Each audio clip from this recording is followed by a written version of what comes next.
All right. This time of year, is the time of year I think many of us do or spend time reflecting. And you spend time reflecting in your personal life, you spend time reflecting in your professional life, and you can't help it. It's the time of year that we typically do these. And that's not what we want to do here today. We want to reflect. We want to reflect on 2025 and the lessons that we've learned this year, the lessons that our teams, the teams that we're supporting at the schools and school districts and in states that have learned this year. And we want to position those lessons for you so that come into 2026, you're thinking about these moving forward. You're taking the lessons we've all had and applying them so that you don't also have to make that same lesson the hard way. And that's what we want to share here today. So we've got a collection of different lessons that we've collected throughout the year to share back to you. So we've got our panel here. We've got Beth, we've got Yvette, we've got Kyle, and myself, John. Who wants to kick it off with a big win and a big lesson from 2025 that we've pulled together to share back to the audience here today? I think one of the big lessons, it's not new for us, but it's something that we revisit constantly, is the idea of more, better, and then eventually, when necessary, new. And I connect that to those levels of implementation. It's like when, we read an article from Jim Knight this year. We shared that with many of our partners, and we talked about being really mindful of abandoning support or abandoning focus when we've only reached maybe that mechanical or routine level of implementation and we feel like we're good. Hmm. I just had a conversation with a school level leader this week where, I asked the question, well, tell me about the level of implementation of the curriculum that you're currently adopting. And, the answer was kind of like, we're good. People are using it. That, it is the main tool. I don't see a lot of other resources being used. I see those materials in the classroom. But then he went on to say, but what I don't see is student-centered task where they're reasoning and proving and problem solving collaboratively.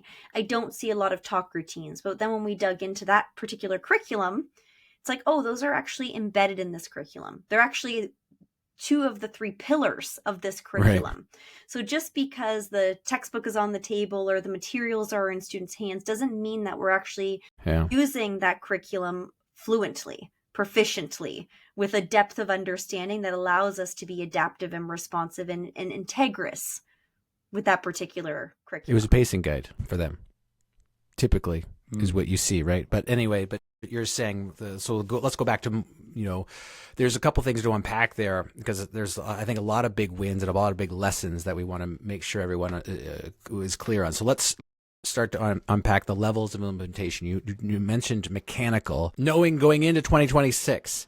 If I didn't know what these levels of implementation are, which means, I missed that episode, or I wasn't in on those conversations. Unpack what are the levels of implementation that we should know about, so that moving forward, it's like when I'm planning professional development or thinking about switching initiatives, or I'm looking at what we're trying to do, that I'm like, I can easily recognize where someone or group or a collection of people are on levels of implementation on that continuum for any one idea. We took this from an article from, as I mentioned, Jim Knight. I think it's From Talk to Action. We can link it in the show notes. And it goes from non-implementation all the way to proficient. And mechanical is kind of in the middle. It's just past awareness. So awareness means I know of it, but I haven't actually done anything to change. Mechanical is like I'm starting to use it, but it's clumsy, it's uncomfortable, I'm really reliant on the script, I'm not really sure the intention. We get to routine, and that's, I think, where the school was with the implementation of their curriculum. It's like, we're doing it, but maybe we're doing it with a real surface understanding. Yes, the resources are out on desk, but we're still maybe interpreting it in a way that has bias. We don't deeply understand the intention. Where proficient means I understand it incredibly deeply, so well that I can actually adapt it and refine it and change it and use it in a really responsive way. Here's the challenge, though. If I'm an instructional leader and I'm positioned with supporting the implementation of this resource or of this practice, I have to have an eye for these indicators of implementation, which means I need to probably continuously understand what it looks like when it's being used effectively. And that's a big ask, right? And that's why sometimes we Mm-hmm. about narrowing your focus, because to ask an instructional leader to be completely well versed in the implementation of every single innovation or resource that you have in your building may not be realistic. But what's one high leverage resource? What's one high leverage practice that you're committed to supporting the implementation of? And then can we really get to a point where we deeply understand what would proficient look like, sound like, feel like in a classroom, so we can help move every teacher toward that level? So what I'm hearing you say, Yvette, is that having that objective then is going to be really important so that everyone is looking for those things within the curriculum. So a surface level understanding of the implementation, maybe you're not seeing where that objective lives in there. And so then maybe the next step to move everyone to that next level of implementation would be to focus on the objective, deeply understand the objective, make sure that all stakeholders understand the objective so that they can start now looking at the implementation, the curricular materials through that lens, that shared lens, that shared understanding. So that I think is another thing that kind of came up a lot this year, is making sure that everyone is speaking the same language. When we say we're going to talk about fluency, does everyone have that shared belief of what fluency really is in a classroom? And so that was another big takeaway, which I think is, again, ties into creating those strong objectives and having the systems in place to make sure everyone understands the Right. objective. Yeah, you're right, Beth. We talked a lot about coherence this year we talked about integrity versus fidelity and making sure that are we on the same page, and we need to gain the information or get the information to help us tell us that the assessment data. Like, we need to understand, are we on the same page when we ask these questions about key terms, key ideas, key implementation strategies, like the levels of implementation, where are we? Like, both of these ideas, coherence and the levels of implementation, I think go back to what you were saying, Yvette, about more, better, new, which is the phrase that we try to help our teams with, because more, better, new is the order we want to think about, how we want to support or choose our supports or choose our initiatives or choose our focuses or objectives. Because the more, better, new is like, you should just do more of the things that are working already. Like, that's the more part. Like, don't do more new things. Do more of the things you already know are working, which means you double down on the objective. You get narrow and you do more of that. You do more support around that, because what you're both saying is that because we probably don't have we have a lack of coherence, and because we are not at the level of implementation we need to be, we aren't spending enough time on the more. We move on too quickly. We move on to better, or maybe probably what happens is everyone jumps to new. It's like, hey, I don't have the information to tell me that we're teaching this with integrity. We don't have the information that tells us that we're at this level of implementation or at this level of implementation. So we don't know that. So therefore we're like, well, we must try something new then. Instead of, all you really needed to do was just do more of that thing. Right. And then that's going to make the difference. And that's one of the biggest things that we're helping our teams, and the teams are learning this year, so that going into next year, just remember more, better, new, and that's the order you do things before you start to do. Like, new is last, and typically new is like you're not going to do. Right. Well, exactly. But here's the thing, I'm going to say, as the resident guy that, likes to come up with new ideas, right? And John, you're constantly, reminding me of this phrase, like, the result of jumping to new is spaghetti at the wall. So we say spaghetti at the wall all the time. And the reason why that happens is because we resort to new without actually analyzing whether doing more or better things with what we're already doing is the better way to go. So if you can imagine, you almost create this flywheel of jumping from thing to thing, always going to a new thing before you really understand whether you could be doing something more effective with what you already have and what you're already doing. What you end up doing is wasting a ton of time and then just constantly going down all these random rabbit holes and then coming up usually empty-handed.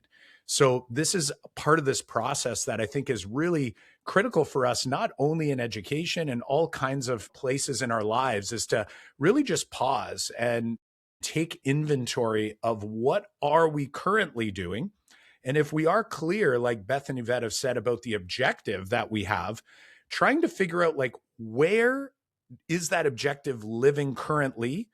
Does it exist here? Or like, have we missed it along the way? So going back to the idea of having a resource and potentially right under your nose, maybe having a section of that resource that could be helpful for you, where we just have to double down on that part of the resource versus say throwing out all, baby with the bathwater and starting from scratch, and then likely ending up in a similar spot, but maybe just a few months or even a few years down the road, we might have an opportunity to do more effective work with what we have by simply honing in on that objective and making sure that we are clear and concise on what it is we're doing across our division, school, or district. And I think kind of tying in that idea of more and better is also thinking about everybody within the system needs to think about what is their role, right? How would they define success? And I think this can be tied into that idea of more and better. If I'm a classroom teacher, where do I see myself as an agent of change in my classroom? Well, I can dig into my curriculum, I can understand my objective, and I can try to do more of what works, right?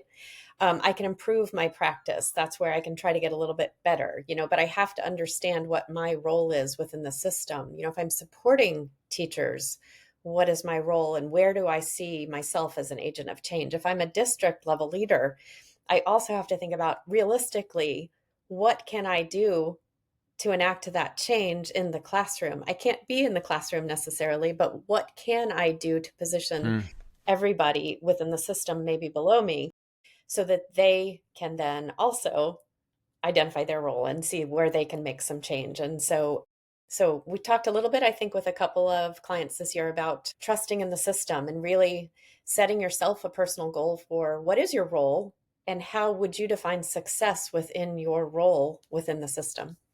We talk often about that idea of the waterfall, and everybody's pouring into the layer below them. And so the further removed you are from the classroom, the less direct impact you have on the classroom. But where you do have impact is that layer below. So the example you gave, Beth, is perfect. It's like I'm a district coordinator, a district leader. You're almost setting yourself up for failure if you believe that your agency of change is directly connected to the classroom, and that's how you're measuring success in the short term. Long term, of course, we want to see the trickle down or the impact or the flowing of ideas from one system layer of the system to the next. But we've been talking a lot, as you described with our district level partners, of where do you have impact? Identify those individuals. We sometimes call them our bridges, right? Who can take this work and translate it to the layer below, and their success is your success. So if you are a district leader and you work with 10 coaches, and those 10 coaches each support 2 schools, well, how do the coaches define their role?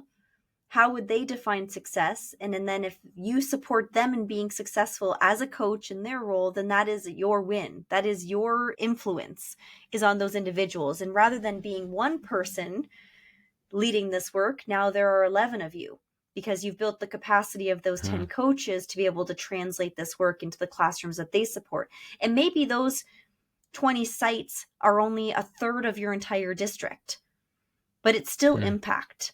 Right. And we have to be really aware of what it is we can actually control and where our influence is, and then measure the impact of our influence on those bridges that we've identified.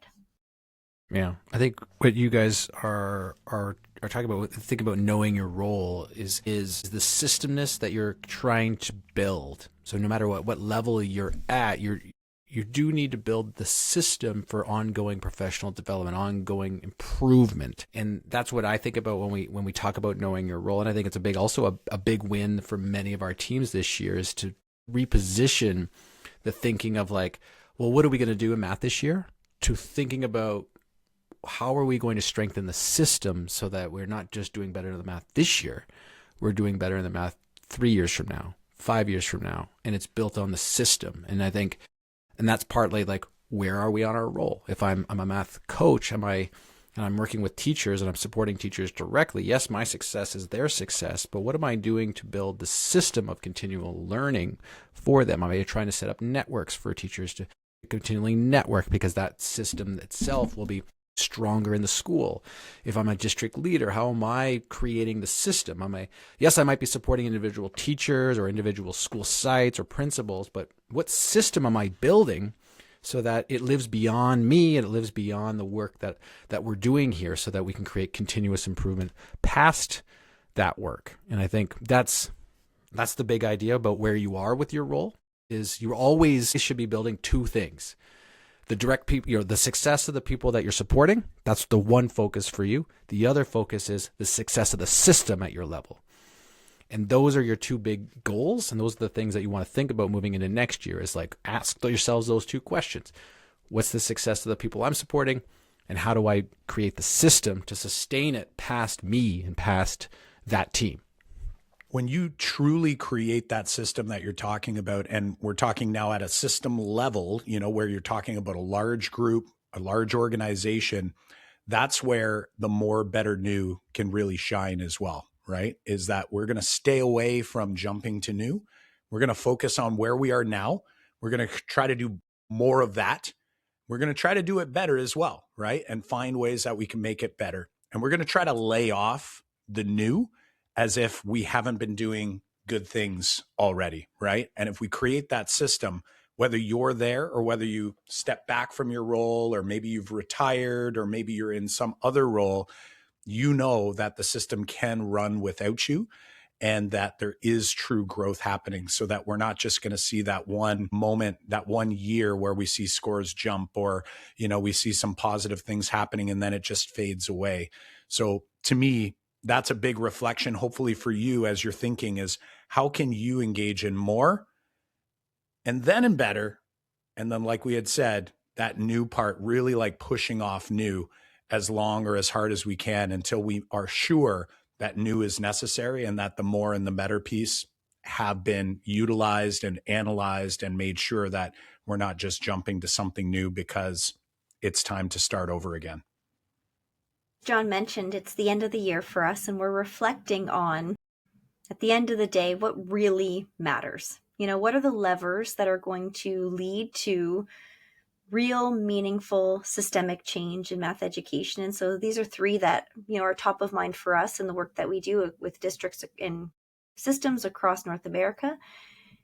And so just as a summary, we talked today about really making sure that not only are you defining your role and how you are a part of the system, but helping others do that as well. Right? So I have to define my role and how I am able to influence and support change, but then I also have to position others that I support to clearly articulate their role within this system. We talked a lot about coherence, this idea that, from the district office all the way to the classroom, if we're talking about fluency, do we have a shared and common understanding of what we mean by fluency? If we're talking about building conceptual understanding, do we have a common understanding of what we mean, and what are the indicators that that is happening? And that really ties into those levels of implementation. Because if we're not all striving and pulling toward the same outcome, the same innovation or shift in practice, how do we know that we didn't just get stuck at mechanical or routine? How do we know that we've put enough into the system to build capacity so that everyone can own this work in a meaningful way, and that we're constantly striving to move everybody in the system toward proficient and deep understanding of the practice or the curriculum, whatever it happens to be? So those are kind of some big ideas, and we're going to challenge those of you listening today to really think about, how do you bring those ideas into your work in the new year? Start by defining what is your role and helping others do the same. Think about, how are we creating systems of support that link all the way down, like that waterfall that we were describing, through a coherent vision and objective? And then how are we being really mindful that we're not taking our foot off the gas when it's time for, where we think, well, we're good. Everyone's doing the thing. Everyone's doing BTC. Everybody's doing number talks, because on a surface level, it might appear that they are. But are they really, are we doing it proficiently? Or is there still more work to be done? Great summary there, Yvette, and a great way to leave off, say, this last episode of 2025 for the Make Math Moments That Matter podcast. We want to thank you for listening on a day where you're probably on vacation. So thank you for that. This is the work we do. We help teams strategize. We help teams think about the moves they're making on a daily basis, a weekly basis, a monthly basis. We help them think about the systems and the ongoing work. We help them think about the classroom moves. If you need a second set of eyes, a thought partner to plan for this year, moving into 2026, you can reach out to us. We have a no strings attached call. We want to meet with as many leaders as we can to convey some of these ideas. So you can head on over to makemathmoments.com/discovery. Book a call with us, and we could be talking about what your system and the roles that you're looking at, so that you can also stick to the more, better, new idea. So again, makemathmoments.com/discovery.